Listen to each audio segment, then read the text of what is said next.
अस्सलाम students, concept clear now के platform से मैं हूं जाहिद इकबाल। आपको अपने चैनल पे वेलकम करता हूं। उम्मीद है आप सब खैरियत से होंगे, अपनी स्टडी को टाइम दे रहे होंगे, वीडियो को वॉच कर रहे होंगे, वीडियो को लाइक भी कर रहे होंगे। हमारा आज का टॉपिक है स्केलर्स एंड वेक्टर्स। टॉपिक शुरू करने से पहले आप सब दोस्तों से हमेशा की तरह रिक्वेस्ट है, चैनल को सब्सक्राइब करें, वीडियो को लाइक दोस्तों के साथ शेयर जरूर करें। खासतौर पे जो नए व्यूअर्स हैं, नए स्टूडेंट्स हैं मेरे चैनल पे, वो लाजमी चैनल को सब्सक्राइब करें और बेल आइकन को हरगिज़ दबाना ना भूलें ताकि मेरी नए आने वाली नोटिफिकेशन आपके पास टाइमली पहुंच सके। टॉपिक की तरफ आते हैं।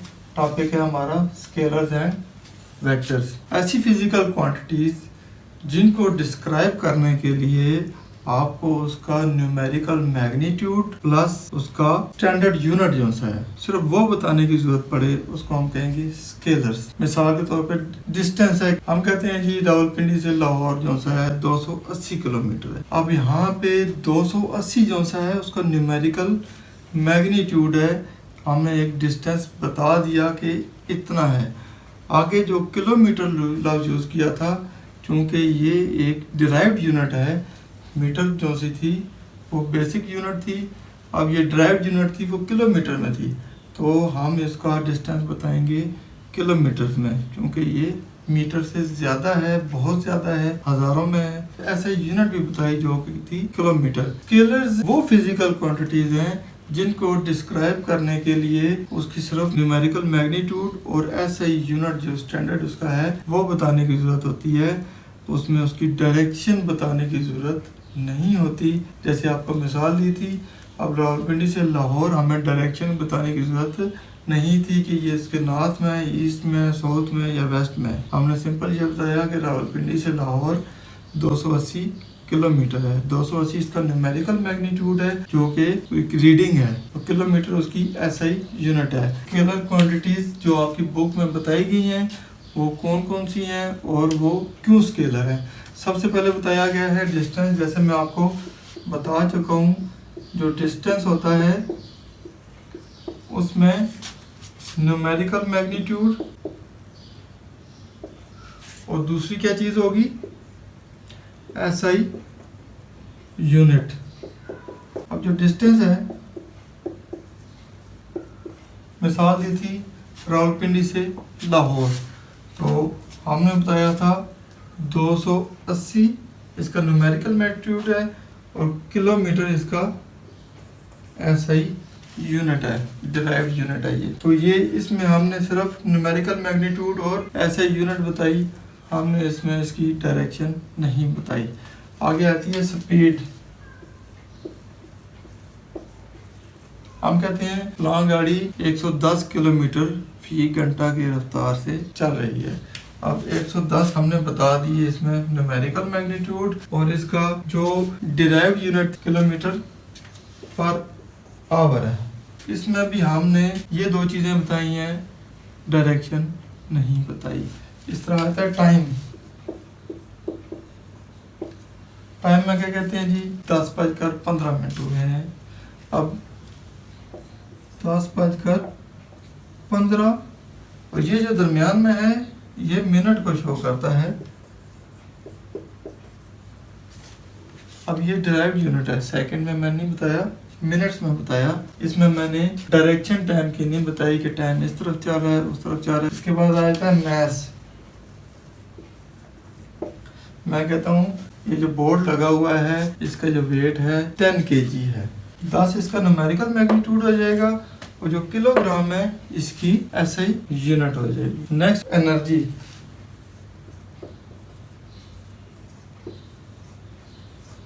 हम कहते हैं कि फलां चीज़ है, इसमें 8 मोल ऑफ एनर्जी है। अब जो 8 है ये हमारा न्यूमेरिकल मैग्नीट्यूड है और मोल उसकी SI यूनिट है। अब हमने एनर्जी की डायरेक्शन इसमें नहीं बताई। इसी तरह टेम्परेचर है लास्ट पे। हम कहते हैं इस वक्त टेम्परेचर जो चल रहा है वो 37 डिग्री सेंटीग्रेड है। अब 37 डिग्री जो सी है ये इसका न्यूमेरिकल मैग्नीट्यूड है। आगे जो सेंटीग्रेड हम बता रहे हैं इसका हम SI यूनिट बता रहे हैं। तो ये स्केलर ऐसी क्वांटिटीज होती हैं जिनको डिस्क्राइब करने के लिए आपको उसकी डायरेक्शन की ज़रूरत नहीं होती। सिर्फ आपने न्यूमेरिकल मैग्नीट्यूड जो नंबर्स में होता है और आगे उसकी ऐसे यूनिट बतानी होती है जो कि उसकी स्टैंडर्ड होती है। स्केलर क्वांटिटी ऐड भी हो सकती हैं, सब्ट्रैक्ट भी हो सकती हैं और मल्टीप्लाई भी हो सकती हैं और सिंपल अलजेब्रिक रूल्स के तहत हो जाती हैं। तो अब हम वेक्टर्स को डिस्कस करते हैं कि वेक्टर्स क्या होते हैं।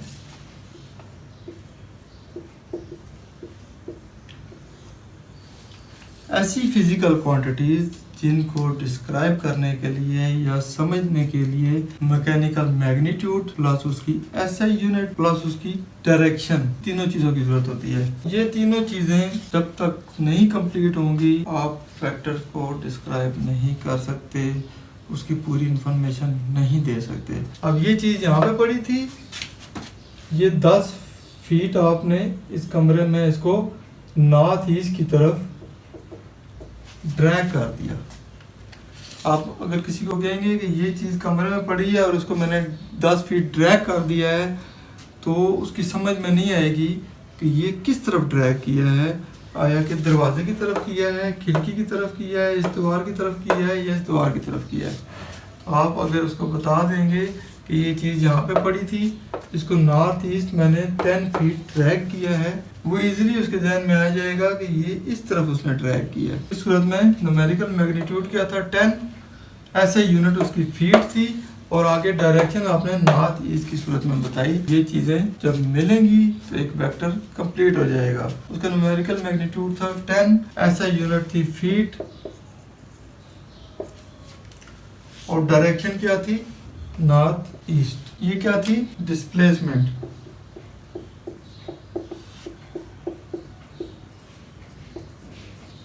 किसी चीज को एक जगह से दूसरी जगह जब मूव करते हैं तो प्लेस छोड़ के दूसरी प्लेस पे चली जाती है, इसको कहते हैं डिस्प्लेसमेंट। एक प्लेस से दूसरी तरफ जाने को डिस्प्लेसमेंट कहते हैं और इसके लिए ये तीनों चीज़ें ज़रूरी होती हैं, उसका न्यूमेरिकल मैग्नीट्यूड, उसकी डायरेक्शन और उसकी एसआई यूनिट।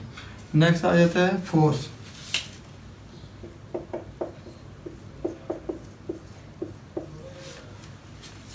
अक्सर आपने देखा होगा शीशे के दरवाजे होते हैं, किसी ऑफिस में जाते हैं उसके ऊपर लिखा हुआ होता है पुश और दूसरी तरफ लिखा होता है पुल। फोर्स लगाने के दो तरीके हैं, एक पुश है और दूसरा खींचना पुल। अब फोर्स तो लग रही है, अब उसकी डायरेक्शन भी इसमें इन्वॉल्व हो गई है। दरवाजे को आप अगर धकेलेंगे तो फोर्स को एक डायरेक्शन मिल रही है, आप पुश कर रहे हैं। दरवाजे को अगर आप अपनी तरफ पुल करेंगे, खींचेंगे, तो फोर्स को आपने एक डायरेक्शन दे दी है। दरवाजे को ऐसे खींचा, दरवाजा इस तरह मूव हुआ, 1 फुट आगे आया। एक क्या था न्यूमेरिकल मैग्नीट्यूड, फुट उसकी ऐसे यूनिट, और पुल जो सा है उसने डायरेक्शन बताई है कि ये मैंने अपनी तरफ खींचा है। तो ये क्या था न्यूमेरिकल मैग्नीट्यूड 1 था, ऐसा यूनिट उसकी फुट थी और डायरेक्शन क्या थी पुल थी या पुश थी। तीसरे नंबर पे आ जाता है वेट। वजन वाली कोई भी चीज है, जमीन उसको अपनी तरफ खींच रही है, जमीन के अंदर एक ग्रेविटी है, पुल की एक ताकत है, वो चीजों को अपनी तरफ पुल करती है, खींचती है, जिसको हम कहते हैं ग्रेविटेशनल पुल। कोई भी वजन वाली चीज होगी, ये मार्कर है, इसको मैं छोड़ूंगा सीधा जमीन की तरफ जाएगा। इधर उधर क्यों गया, जमीन ने इसको अपनी तरफ खींचा। ये जमीन से 5 फुट ऊंचा था। 5 क्या था इसका न्यूमेरिकल मैग्नीट्यूड, फिट जो सी है उसका ऐसा यूनिट है ड्रैग यूनिट, और जो उसकी जो डायरेक्शन थी वेट की वो जमीन की तरफ थी। जमीन से 5 फुट ऊंचा था और उसकी जो डायरेक्शन थी टूवर्ड्स अर्थ थी, जमीन की तरफ थी, ग्रेविटेशनल पुल थी जो उसको एक तरफ खींच के लेगी। चौथी होती है वेलोसिटी। किसी एक पॉइंट से आप दूसरी पॉइंट की तरफ जो सफ़र करते हैं वो कितने टाइम में होता है और कितने मीटर होता है, इसमें दोनों चीज़ें मेंशन होती हैं और उसकी डायरेक्शन भी मेंशन होती है। लेट्स सपोज ये पॉइंट ए है, ये पॉइंट बी है और पॉइंट सी है। ए से लेकर बी तक आप एक सफ़र तय करते हैं जो कि है 2 किलोमीटर। आपको टाइम लगता है 5 मिनट। अब यहाँ पे देखें आपके पास 2 किलोमीटर और 5 मिनट। टाइम भी शो हो गया है और किलोमीटर भी शो हो गए हैं और डायरेक्शन भी शो हो गई है कि ए से बी की तरफ। अब बी से सी की तरफ जब जाएंगे हो सकता है 1.5 किलोमीटर डिस्टेंस हो और आपको 3 मिनट टाइम लगे। अब इसमें देखें डिस्टेंस भी है, टाइम भी है और साथ डायरेक्शन भी है।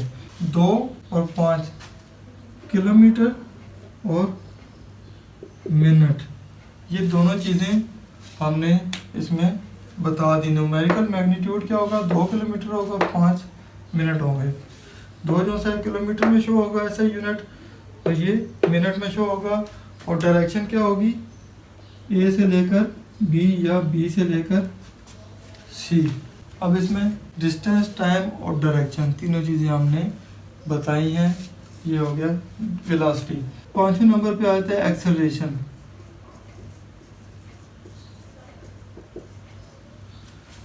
Rate of change of velocity is called acceleration. जो हमारी स्पीड होती है उसको हम जब बढ़ाते हैं या कम करते हैं, इसको हम कहते हैं एक्सेलरेशन। मिसाल के तौर पे एक गाड़ी थी 80 किलोमीटर फी घंटे की स्पीड से जा रही थी, आपने एक्सेलेटर पे पाँव दबाया, गाड़ी के आरपीएम ज़्यादा हुए, गाड़ी ने स्पीड पकड़ ली और एक्सेलरेशन बढ़ गई। वेलोसिटी जो है उसमें चेंजिंग आ गई, उसकी अब एक्सेलरेशन ज़्यादा हो गई है। आगे कोई ट्रक आ गया, आपने फ़ौरन से ब्रेक लगाई, जब ब्रेक लगाई तो क्या हुआ, गाड़ी के आरपीएम कम हुए, टायर के साथ जो ब्रेक शू थे उन्होंने टकराया, फ्रिक्शन हुई, गाड़ी स्लो हो गई। इसका मतलब ये है कि आपने एक्सेलरेशन को कम कर दिया है। आपकी जो स्पीड थी पहले क्या थी, 80 थी, अब 100 होगी। ए से बी की तरफ जा रहे थे, रास्ते में आपने ब्रेक लगा दी, आपकी स्पीड कम हो गई। आपने तीनों चीज़ें इसमें मेंशन कर दी हैं। न्यूमेरिकल मैग्नीट्यूड क्या था, स्पीड क्या होगी 100, आगे किलोमीटर पर आवर 80 से 100 होगी, आगे किलोमीटर पर आवर ही था। और आप पॉइंट बी से सी की तरफ जाते हुए आपने स्पीड गेन की है, बढ़ाई है। मोमेंटम वो चीज़ होती है जब आप किसी सफ़र में जा रहे होते हैं, किसी बाइक पे हैं, गाड़ी पे हैं, एक स्पीड से गाड़ी जा रही है, आपका एक मोमेंटम भी साथ साथ चल रहा है। आगे अचानक क्या हुआ कि एक बंदा आ गया, कोई जानवर आ गया, कोई गाड़ी आ गई, आपने एकदम से ब्रेक लगाई। यूँ ही आपने ब्रेक लगाई तो आप क्या हुआ, जो आपकी गाड़ी थी, मोटरसाइकिल थी, वो तो रुक गई, लेकिन आपकी बॉडी का जो मोमेंटम था वो साथ चल रहा था, वो तो नहीं रुका, आप फ़ौरन से ऐसे होंगे। ये चीज़ थी, ये मोमेंटम थी। अक्सर आपने देखा होगा, आप बस में बैठे हुए हैं, एकदम से ब्रेक लगती है और आप ऐसे अगली सीट पे जा करते हैं, क्योंकि ब्रेक सिर्फ बस को लगी थी, आपको नहीं लगी थी। आप एक मोमेंटम से जा रहे थे साथ, तो बस अपनी जगह रुक गई, लेकिन आपकी बॉडी जो सी थी वो भी उसी स्पीड से मूव कर रही थी, साथ साथ बॉडी को कोई ब्रेक नहीं लगी, बॉडी उसी स्पीड से आगे गई। अब इसमें वो आगे की तरफ एक झटका लगा, इसमें डायरेक्शन भी इन्वॉल्व होगी। तो इसमें भी गाड़ी जा रही थी 110 की स्पीड से, किलोमीटर पर आवर थे, और आपकी डायरेक्शन क्या थी, फ्रंट की तरफ थी। इसमें भी आपने अपनी डायरेक्शन बता दी, तीनों चीज़ें इसमें आ गई।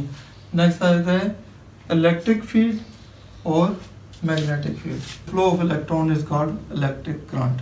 अब जो इलेक्ट्रॉन्स हैं ये एक डायरेक्शन में फ्लो करते हैं, क्योंकि इसमें हम डायरेक्शन भी शो कर रहे होते हैं, तो इसलिए इसको हम कहते हैं कि इलेक्ट्रिक करंट का फ्लो है वो क्या है, वेक्टर है। ग्रिड स्टेशन है, वहाँ से एक लाइन चली, आगे ट्रांसफार्मर लगा हुआ था, ट्रांसफार्मर में आई, ट्रांसफार्मर में कुछ लाइनें इधर चली गई, कुछ उधर चली गई।